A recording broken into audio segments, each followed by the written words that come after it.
ओम शांति। 4 अगस्त 2020 की बाप दादा की साकार मुरली में आगे बढ़ने से पहले आज के ये स्लोगन को बिल्कुल स्मृति में रखते हैं, क्योंकि आज का जो स्लोगन है वो हमारे जीवन के, हमारे लाइफ के हर कार्य का बेसिस माना जा सकता है, एक फाउंडेशन माना जा सकता है कि संकल्पों की एकाग्रता श्रेष्ठ परिवर्तन में फास्ट गति ले आती है। तो मुरली पढ़ने का, मनन चिंतन का, एक ब्राह्मण जीवन को या ब्राह्मण की तरह जीवन को आगे बढ़ाने का जो हम लोगों ने डिसीजन या एक निर्णय लाइफ में लिया है, तो उसका जो फाउंडेशन होगा वो आज का स्लोगन ही है एक तरीके से, कि संकल्पों की एकाग्रता ही श्रेष्ठ परिवर्तन में फास्ट गति ले आती है। तो बाबा का वरदान पाकर मुरली को एकाग्रता से सुनते हैं, जहां बाबा कहते हैं सच्चे मरजीवा भव, अर्थात व्यर्थ को भी शुभ भाव और श्रेष्ठ भावना। भाव, शुभ भाव मतलब पॉजिटिव थॉट्स, और श्रेष्ठ भावना मतलब एलिवेटेड इमोशंस के द्वारा परिवर्तन करने वाले। किसको? व्यर्थ को। तो व्यर्थ को भी शुभ भाव और श्रेष्ठ भावना द्वारा परिवर्तन करने वाले सच्चे मरजीवा भव। तो बाप दादा की श्रीमत है कि बच्चे व्यर्थ बातें न सुनो, न सुनाओ और न सोचो, है ना। जैसे ये तो बदलेंगे ही नहीं, ये तो सुधर ही नहीं सकते, इनको चेंज करना है, इस भावना को हमें चेंज करना है कि जरूर सुधरेंगे, आज नहीं तो कल पक्का होगा। वो भी एक विचार ही है, ये भी एक विचार ही है, वो भी एक भावना है और ये भी एक भावना है। तो यही मरजीवा हुआ कि जो पुराना तौर तरीका था उसको बिल्कुल नया कर देना। सदा शुभ भावना से सोचो, शुभ बोलो और व्यर्थ को भी शुभ भाव से सुनो। शुभ चिंतक बनकर बोल के भाव को जो परिवर्तन करने का कार्य वो करना है। तो सदा भाव और भावना दोनों श्रेष्ठ रखो। स्वयं को परिवर्तन करो, न कि अन्य के परिवर्तन का सोचो। स्वयं का परिवर्तन ही तो अन्य का परिवर्तन है। इसमें पहले मैं इस मरजीवा बनने में ही मजा है ना, कि इस मरजीवा में, ये जो मरजीवा प्राप्त हुआ है, इसमें खुद को ट्रांसफॉर्म करने में, खुद को परिवर्तन करने में ही एंजॉयमेंट है। तो इसी को महाबली कहा जाता है और इसमें खुशी से मरो, ये मरना ही जीना है, यही सच्चा जीदान है। तो आज बाप दादा की मुरली का जो प्रश्न है कि बाप माताओं पर ज्ञान का कलश क्यों रखते हैं और कौन सी ऐसी एक रिवाज भारत में ही चलती है। तो स्लोगन को स्मृति में रखते हुए, वरदानों की स्मृति रखते हुए आज का गीत है भोलेनाथ से निराला कोई और नहीं। और ये बात सच है कि बिगड़ी को बनाने वाला कोई और नहीं। तो आज की बातचीत ओम शांति, ये है भोलेनाथ की महिमा, जिसके लिए कहते हैं देने वाला है ना। तो तुम बच्चे जानते हो कि श्री लक्ष्मी और नारायण को ये राज्य भाग्य किसने दिया? तो ज़रूर भगवान ने दिया होगा, क्योंकि स्वर्ग की स्थापना तो वही करते हैं। और स्वर्ग की बादशाही भोलेनाथ ने जैसे लक्ष्मी नारायण को दी है, वैसे ही कृष्ण को दी है। राधे कृष्ण अथवा लक्ष्मी नारायण की बात तो एक ही है, परंतु राजधानी है नहीं, तो उन्हों को सिवाय परमपिता परमात्मा के कोई राज्य नहीं दे सकता। उन्हों का जन्म स्वर्ग में ही कहेंगे, और ये बात तुम बच्चे जानते हो। तो तुम बच्चे ही जन्माष्टमी पर समझाएंगे, और कृष्ण की जन्माष्टमी तो है, तो राधे की भी होनी चाहिए, है ना, क्योंकि दोनों स्वर्ग के ही वासी थे और राधे कृष्ण ही स्वयंवर के बाद फिर लक्ष्मी नारायण बनते हैं। अच्छा, और मुख्य बात ये कि उन्हों को ये राज्य किसने दिया, ये राजयोग कब और किसने सिखाया? अब स्वर्ग में तो नहीं सिखाया होगा ना, सतयुग में तो वो है ही उत्तम पुरुष, और फिर कलयुग के बाद होता है सतयुग, तो जरूर कलयुग के अंत में राजयोग सीखे होंगे, है ना, कैलकुलेशन। जो फिर नए जन्म में उन्होंने राजाई प्राप्त की, तो पुरानी दुनिया से नई पावन दुनिया तो बनती है।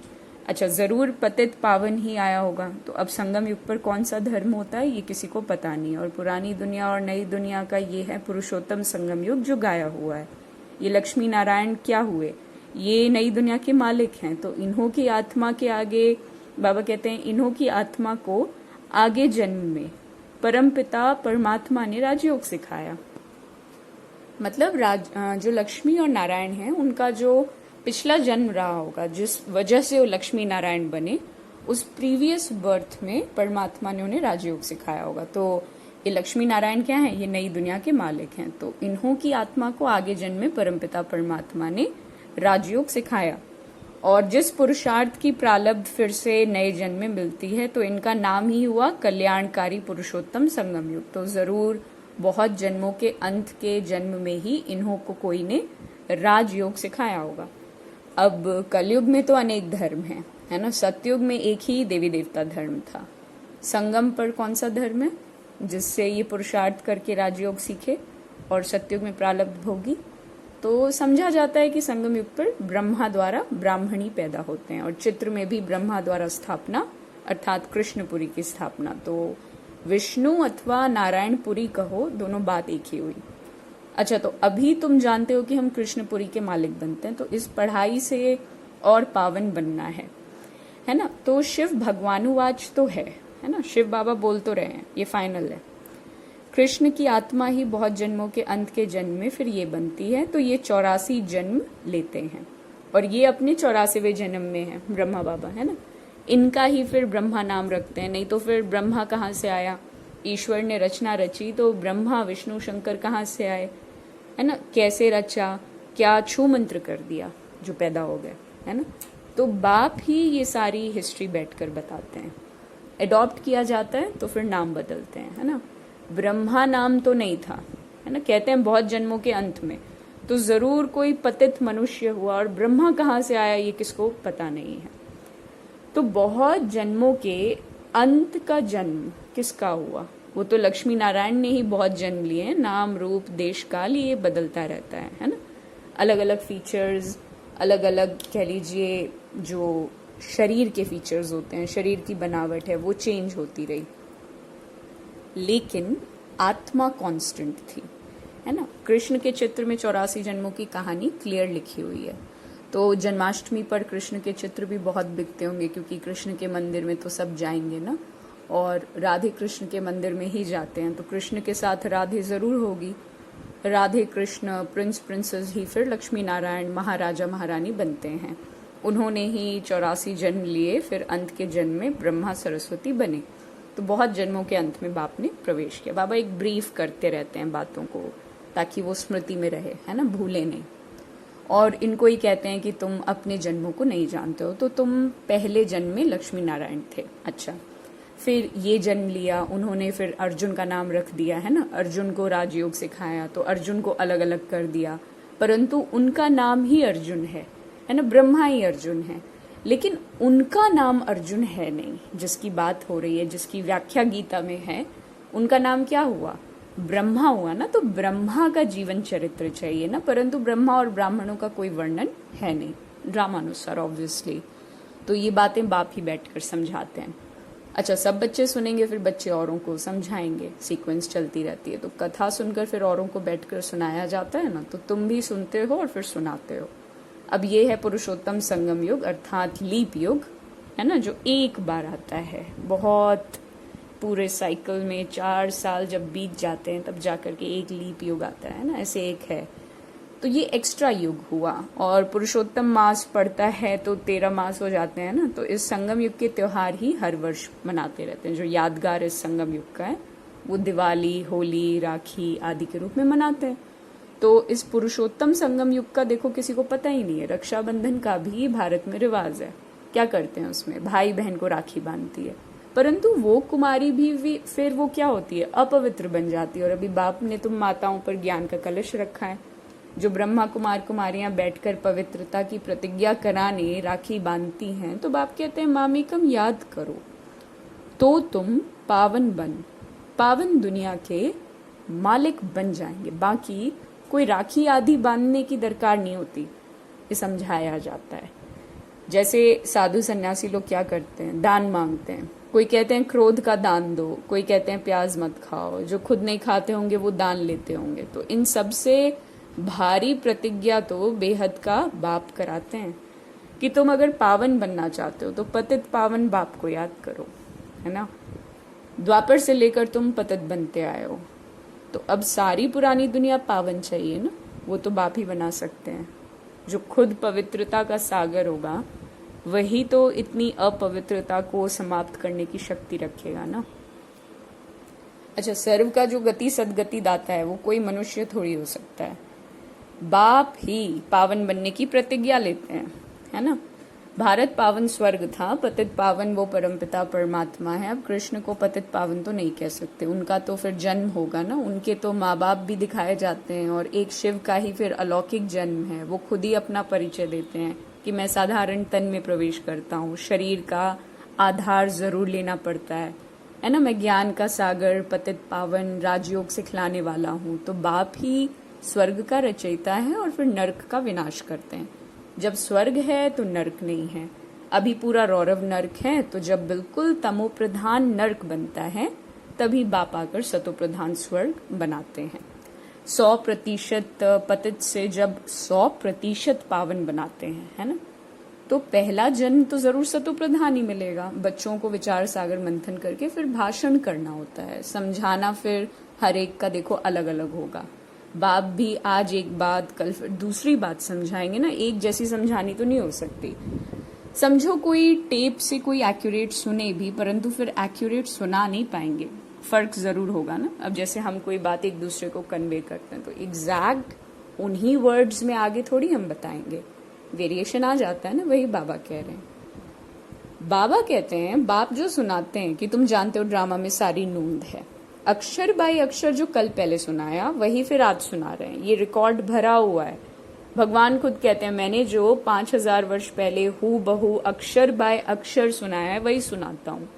ये शूट किया हुआ ड्रामा है, इसमें फर्क नहीं पड़ सकता। इससे ज्यादा क्लियर बाबा क्या कहेंगे, है ना, कि इतनी छोटी आत्मा में रिकॉर्ड है, रिकॉर्ड पूरा भरा हुआ है।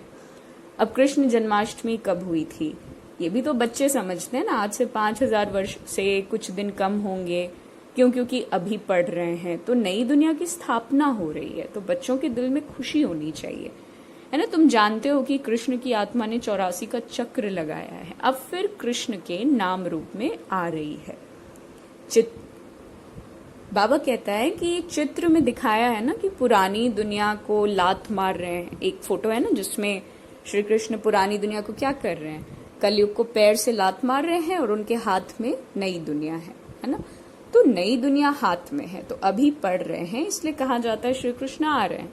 तो जरूर बाप बहुत जन्मों के अंत में ही पढ़ाएंगे ना, और ये पढ़ाई पूरी होगी तो कृष्ण फिर जन्म लेंगे। बाकी थोड़ा टाइम है पढ़ाई का, तो जरूर अनेक धर्मों का विनाश होने के बाद कृष्ण का जन्म हुआ होगा। सो भी एक कृष्ण तो नहीं ना, सारी कृष्ण पूरी होगी। अकेले व्यक्ति से या एक व्यक्ति से पूरी दुनिया थोड़ी चल सकती है, प्रैक्टिकल बात है। तो ये ब्राह्मण ही है जो फिर ये राजयोग सीखकर देवता पद पाएंगे। अच्छा, देवताएं बनते ही नॉलेज से हैं, है ना। बाप आकर मनुष्य से देवता बनाते हैं पढ़ाई से। तो ये पाठशाला हुई पढ़ाई से, है ना, जिसमें ज्ञान, योग, धारणा, सेवा चारों सब्जेक्ट्स हैं। अच्छा, तो ये पाठशाला है, इसमें सबसे जास्ती टाइम लगता है। पढ़ाई तो सहज है, बाकी योग में मेहनत होती है। अच्छा, तुम बता सकते हो कि कृष्ण की आत्मा अब राजयोग सीख रही है, परमपिता परमात्मा द्वारा, शिव बाबा ब्रह्मा द्वारा हम आत्माओं को पढ़ा रहे हैं और विष्णुपुरी का राज्य दे रहे हैं। तो हम प्रजापिता ब्रह्मा के बच्चे ब्राह्मण ब्राह्मणियां हैं। ये संगम युग है, ये बहुत छोटा सा युग होता है। चोटी सबसे छोटी होती है ना, फिर उनसे बड़ा मुख, उनसे बड़ी बाहें, उनसे बड़ा पेट, उनसे बड़ी टांगे, तो विराट रूप दिखाते हैं, परंतु उसकी समझाने कोई दे नहीं पाता, है ना। तुम बच्चों को ये 84 जन्मों के चक्र का राज समझना है और समझाना भी है। शिव जयंती के बाद कृष्ण जयंती है, तो तुम बच्चों के लिए ये संगम युग है और तुम्हारे लिए ही कलयुग पूरा हो गया। ये जो विराट रूप है इसके ऊपर डिटेल में मुरली के सार में जरूर डिस्कस करेंगे, बहुत इंपॉर्टेंट चीज है। तो बाप कहते हैं, मीठे बच्चों, अब मैं आया हूं तुमको सुख धाम शांति धाम ले जाने के लिए, और तुम सुख धाम के रहवासी थे, फिर तुम दुख धाम में आए हो। पुकारते हो बाबा आओ इस पुरानी दुनिया में, तुम्हारी दुनिया तो नहीं है ना। अभी तुम क्या कर रहे हो, योग बल से अपनी दुनिया स्थापन करो। ये दुनिया हमारी नहीं है, अर्थात ये बिलीफ सिस्टम्स अपने नहीं है, ये अपने धर्म की मान्यताएं नहीं है। और हमारा धर्म ही क्या है, दिव्यता का, है ना, डिविनिटी का। अच्छा, कहा भी जाता है अहिंसा परमो देवी देवता धर्म, तो तुमको अहिंसक बनना है, ना काम कटारी चलाओ, ना लड़ना झगड़ना करना है। बाप कहते हैं मैं हर 5,000 वर्ष के बाद आता हूँ, तो लाखों वर्ष की यहाँ कोई बात नहीं है। बाबा कहता है कि यज्ञ तप दान पुण्य आदि करते तुम नीचे गिरते आए हो, तो ज्ञान से ही सदगति होती है। मनुष्य तो कुंभकर्ण की नींद में सोए हुए हैं, जो जगते ही नहीं। इसलिए बाप कहते हैं मैं कल कल पाता हूँ, मेरा भी ड्रामा में पार्ट है, पार्ट बगैर मैं भी कुछ नहीं कर सकता, मैं भी ड्रामा के बंधन में बंधा हुआ हूँ। पूरे एक्यूरेट टाइम पर आता हूँ, है ना। ड्रामा के प्लान अनुसार मैं तुम बच्चों को वापस ले जाता हूँ और अब कहता हूँ मन मना भव, परंतु इनका भी अर्थ कोई जानते नहीं है। बाप कहते हैं देह के सर्व संबंध छोड़ मामेकम याद करो तो तुम पावन बन जाएंगे। बच्चे मेहनत करते रहते हैं बाप को याद करने की, तो ये ईश्वरीय विश्वविद्यालय सारे विश्व को सदगति देने वाला दूसरा कोई ईश्वरीय विश्वविद्यालय नहीं हो सकता। ईश्वर बाप खुद आकर सारे विश्व को चेंज करते हैं, हेल से हेवन बनाते हैं, जिस पर फिर तुम राज्य करते हो। और शिव को बबुलनाथ भी कहा जाता है। क्यों? क्योंकि वो आकर तुमको काम कटारी से छुड़ाए पावन बनाते हैं। और भक्ति मार्ग में तो देखो बहुत शो है, यहाँ बहुत शांति चाहिए, है ना। बिल्कुल शांत में याद करना है। वो अनेक प्रकार के हठ योग आदि करते रहते हैं, उनका तो है ही निवृत्ति मार्ग, वो अलग हो गया, सन्यासियों की बात है। वो ब्रह्म को मानते हैं, ब्रह्म योगी तत्व योगी हैं। वो हो गया आत्माओं के रहने का स्थान, जिसको ब्रह्मांड कहा जाता है। वो फिर ब्रह्म को भगवान समझ लेते हैं, तो उसमें लीन हो जाते हैं। अच्छा, गोया आत्मा को मॉर्टल बना देते हैं, है ना। बाप कहते हैं मैं ही आकर सर्व की सदगति करता हूँ, शिव बाबा ही सर्व की सदगति करते हैं। तो वो हैं जैसे मानो हीरे जैसा है ना। फिर तुमको गोल्डन एज में ले जाते हैं, तो तुम्हारा भी ये हीरे जैसा जन्म है। फिर गोल्डन एज में आओगे, मतलब सबसे प्रेशियस ये वाली जीवन है, ब्राह्मण जीवन है। ये नॉलेज तुमको बाप ही आकर पढ़ाते हैं, जिससे तुम देवता बनते हो। फिर ये नॉलेज ही प्राय लोप हो जाएगी। इन लक्ष्मी नारायण में भी रचता और रचना की नॉलेज नहीं है। अच्छा, मीठे मीठे सिके लधे बच्चों प्रति माता पिता बाप दादा का याद प्यार और गुड मॉर्निंग। रूहानी बाप की रूहानी बच्चों को नमस्ते। हम रूहानी बच्चों की रूहानी बाप दादा को याद प्यार, गुड मॉर्निंग और नमस्ते नमस्ते। तो माताओं पर ज्ञान कलश का कारण है, पवित्रता की राखी बांध सबको पतित से पावन बनाने के लिए बाप माताओं पर ज्ञान कलश रखते हैं। अच्छा, तो इसका यादगार हुआ रक्षाबंधन का त्योहार, है ना। बहन भाई को राखी बांधती है, ये पवित्रता की निशानी है। बाप कहते हैं बच्चे तुम मामेकम याद करो तो पावन बन पावन दुनिया के मालिक बन जाएंगे। सार में बाबा ने कहा मीठे बच्चे, ये पुरुषोत्तम संगम युग कल्याणकारी युग है। इसमें ही पढ़ाई से तुम्हें श्री कृष्णपुरी का मालिक बनना है, जिसके लिए हमें धारणा के लिए मुख्य सार मिला हुआ है। इस पुरानी दुनिया में रहते डबल अहिंसक बन योग बल से अपनी नई दुनिया स्थापन करनी है। अपना जीवन हीरे जैसा बनाना है। बाप जो सुनाते हैं उस पर विचार सागर मंथन कर दूसरों को सुनाना है ना। धारण भी करना है, पहला स्टेप। तो सदा नशा रहे कि ये पढ़ाई पूरी होगी तो हम कृष्णपुरी में जाएंगे। ओम शांति।